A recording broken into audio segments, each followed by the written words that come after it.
You are listening to Phone Eats First. Hello, everyone. Welcome back to another episode of Phone Eats First. My name is Cori May, Cori in the kitchen. How have you know me? How have you found me? Hi, hello. I'm so happy you're here. Hopefully this is video number 2 that you were watching. Believe it or not, I am learning to do video for podcasts, and that is very big news for me. I'm very excited. And like I said in the last episode, which hopefully the video got produced, I'm literally learning as I go. So reminder to yourself that anything is possible. You can do anything you put your mind to. Just kidding. But I'm not kidding. It's possible. No one has taught me how to do this. Yes, I've asked friends. There's one friend that has a podcast. I've asked him for a lot of advice, but other than that, I'm just attempting and kind of succeeding. So here we go. Today's episode is going to be a Q&A with Cori May. But first, we'll get into the weekly report.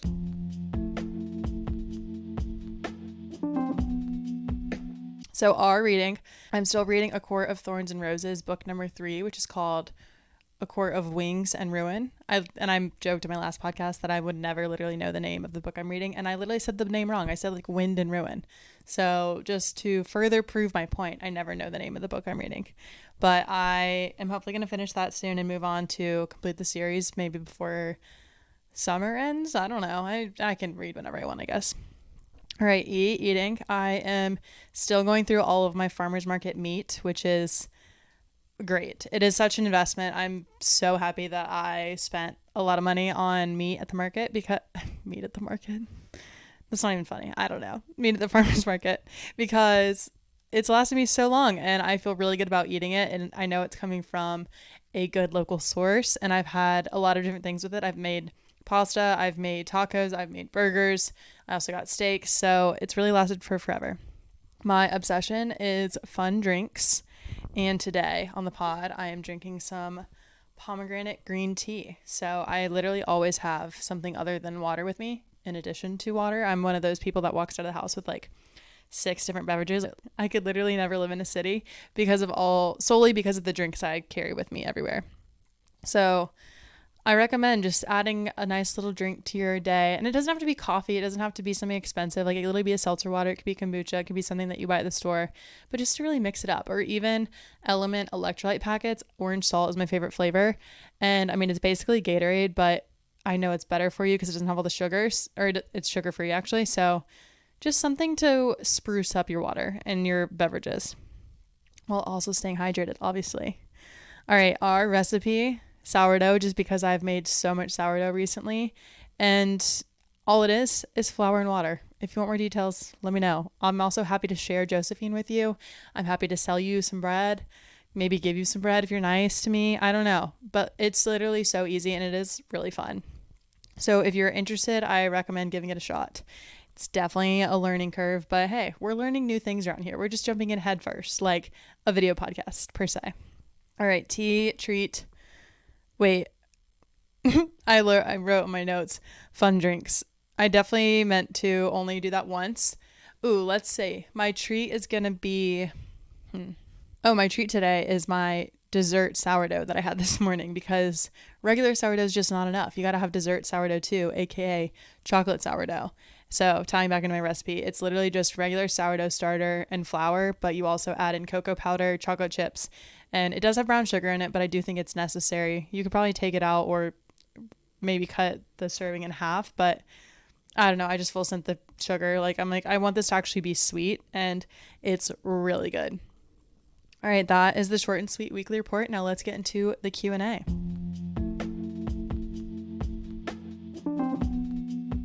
All right, shout out the people that submitted questions and the one person that I was like, hey, can you send me some questions? Because I know you have good questions, aka Charlie Cash, my sister-in-law. So we're just going to dig in. Number 1, what is my skincare routine? And I know you're asking because my skin is just flawless, right?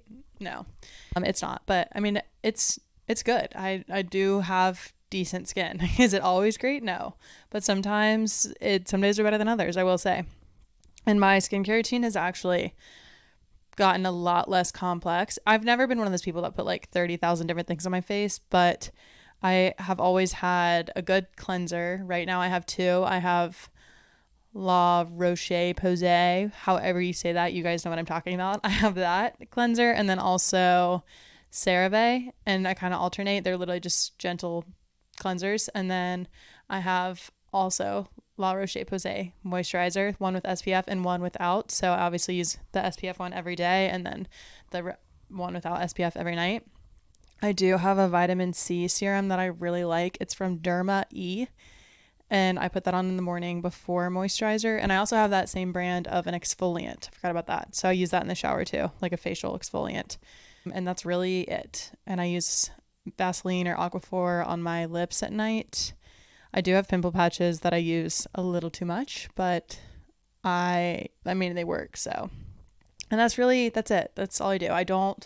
I rarely wear makeup.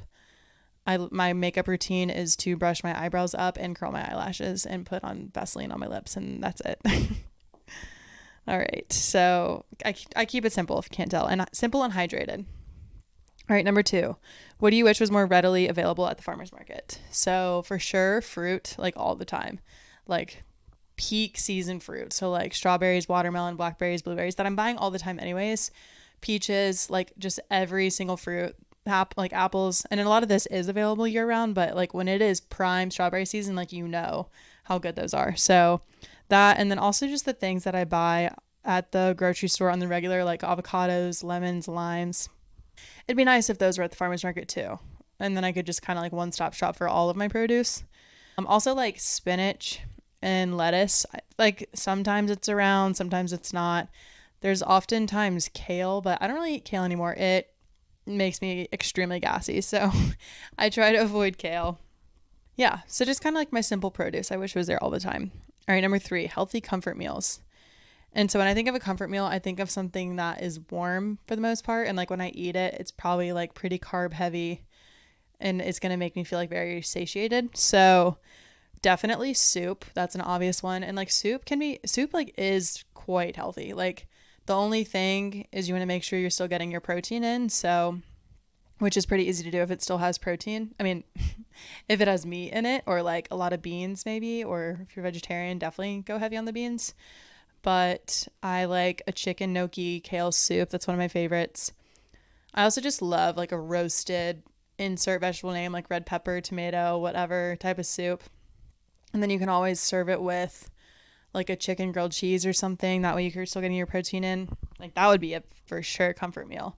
And I know people think like grilled cheese isn't really healthy. And I mean, it's definitely not. Like it's not a power food or anything. But I mean, I have my homemade sourdough bread.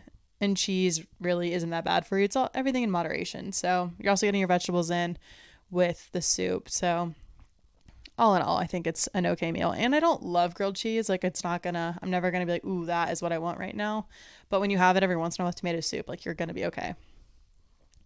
Something else that's a comfort meal for me that most people probably would not agree with is tacos. And I think it's just because my mom made tacos or currently still makes tacos all the time. So whenever we would have like our friends over in high school or just like big groups or never really know what to make, we would have tacos. So I make tacos quite often still. And like when I say tacos, I don't even mean like taco shells. I just mean a bowl with taco meat and all the fixins. So to me, that's for sure a comfort meal and definitely very healthy because you have your protein, your healthy fats if you have cheese and avocado, and then all the vegetables. And then another comfort meal is definitely like any type of Italian pasta dish. That's one of my favorite things to make for sure, just because I think it's extremely satisfying to like mince the garlic, the onion, everything. And then like pasta is really easy to make. And so I don't know, just the act of everything feels very aesthetic to me. So I enjoy that. It's also, I would say, relatively healthy if you know where most of the stuff's coming from. And then just in general, like I feel like everything I cook is healthy for the most part. So my definition of comfort food is going to change just kind of whatever I'm in the mood for and also absolutely on the season. So yeah, that's a good question. All right, number 4, top 5 cities I would want to live in. So number 1, San Diego. Number 2, San Francisco. Number 3, New York. And that might surprise people, but I would love to live in New York for a little bit. I just know I never will. 1, because of Callie. The lifestyle, she's not built for it. Also number 2, I'm not built for it. I hate the cold. So I just, I can't do it, but I love the idea of it. I think New York is one of the coolest places ever. And the people, the culture, the food, the like just the lifestyle, it's like it's beautiful. So I always wanted to do a summer internship in New York, and I was really close to it one time until, it just happened to be summer 2020. So that didn't happen, to say the least. But yeah, I don't know. I have gone every year since graduation because I have a friend that lives there, and then now more of my friends are living there, so I'll have more reasons to go more often. But I just think it's an awesome place. And then somewhere out west, which I don't really have a specific spot in mind, but I mean like somewhere like Jackson Hole or maybe even Boulder, not Denver, but just like somewhere in like the mountains where you can get like the summertime horse girl life, even though I don't like horses, but just the like hiking mountains, it's beautiful in the summer. And then in the winter you can ski. I just think that is such like a nice contrast of lifestyle, and I feel like you can't be sad if you ever live out there. Like there's so much to do, and it is absolutely breathtaking everywhere you look.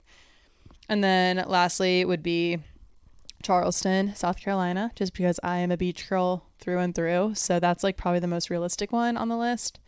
Also, like somewhere in Hawaii would be really cool. I don't know if I would be built for that, but could be cool.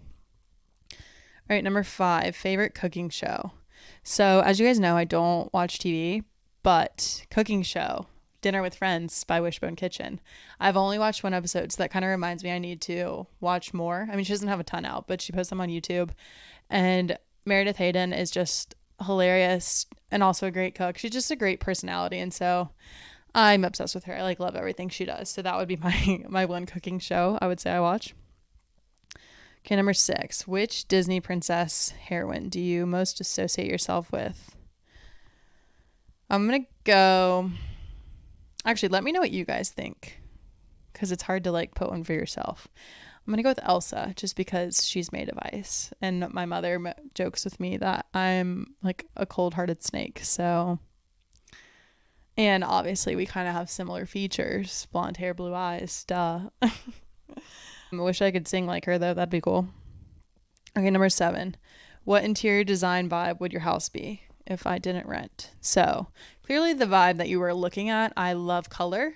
If you can't tell, my hat's bright pink, the walls teal, which thankfully like the walls were teal when we got here. And I like blue's my favorite color. So I love the color of the wall. And obviously these 2 paintings are like, I've like a rainbow thrown up on it. So I love color, but for sure the vibe would be like coastal with kind of blues, and just picture the beach, like the ocean, just like different shades of light blue. But I also want everything to have like a warm touch to it, because I want my house to feel warm and cozy. So yeah, that would be the vibe. Like definitely still, I don't know. I feel like white and light blue kind of just like those colors bring, not white, but blue brings me peace. So yeah, I don't know. I also love green, just like nature tones, but more like brighter than the average. Like people that have all white and tan and neutral homes, yes, they're beautiful, but I'm like, where's the personality? Like, I don't know how you don't have color in your house. And I also like can't wait to have like a photo wall. I would imagine it would be with like wedding photos, engagement photos at some point in time. I don't know. Maybe it'll just be me and Callie. Who knows? But printed probably in like black and white, or if the pictures are done at the beach, it would match the vibe of the house. But just like those blown up and like hung, and kind of like the squares on the door behind me, like just hung up in a nice symmetrical wall. I don't know. Okay, number 8. One part of your health wellness routine you wish you could skip every day. So the part of my routine that is the most tedious to me are the things in the kitchen, like to prep for the next morning or the night. So that is making freaking ice cubes. I have 2 ice trays, and it is my least favorite thing to do, to fill it up with water, put it in the freezer. It takes me literally 30 seconds, but I don't like it at all. I don't know why. So that I would love to skip. And also just like making my coffee and my greens. That doesn't bother me too much. Like the number one thing is for sure my ice tray. Like I don't mind making my bed, cleaning the dishes, cleaning my room. It is the kitchen tasks that drive me nuts, and I don't know why.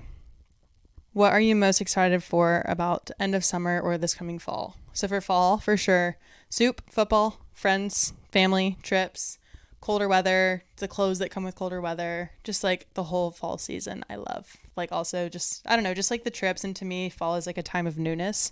So I'm excited for that. 3 favorite ways to take care of yourself. This is my last question. So I love that I love walks and that they bring me peace and make me happy and just like center myself. And I typically throw on a podcast while I'm listening to it. I mean, I typically throw on a podcast while I'm walking. My bedtime routine is also sacred. So I shower, get in bed with my tea, and I read my book. I'm with Callie, and it is just like peace and quiet. And then also just how I fuel myself with food and water all the time. Like food is sacred to me, and I love the act of cooking and eating and cleaning. Just like the whole thing is very centering for myself. So yeah, I hope you guys enjoyed this Q&A. That's all I've got for you. If you don't already, follow me on Phone Eats First Pod on Instagram, Cori_in the kitchen on Instagram, and leave a rating and a review wherever you listen to your podcast. And we will talk soon.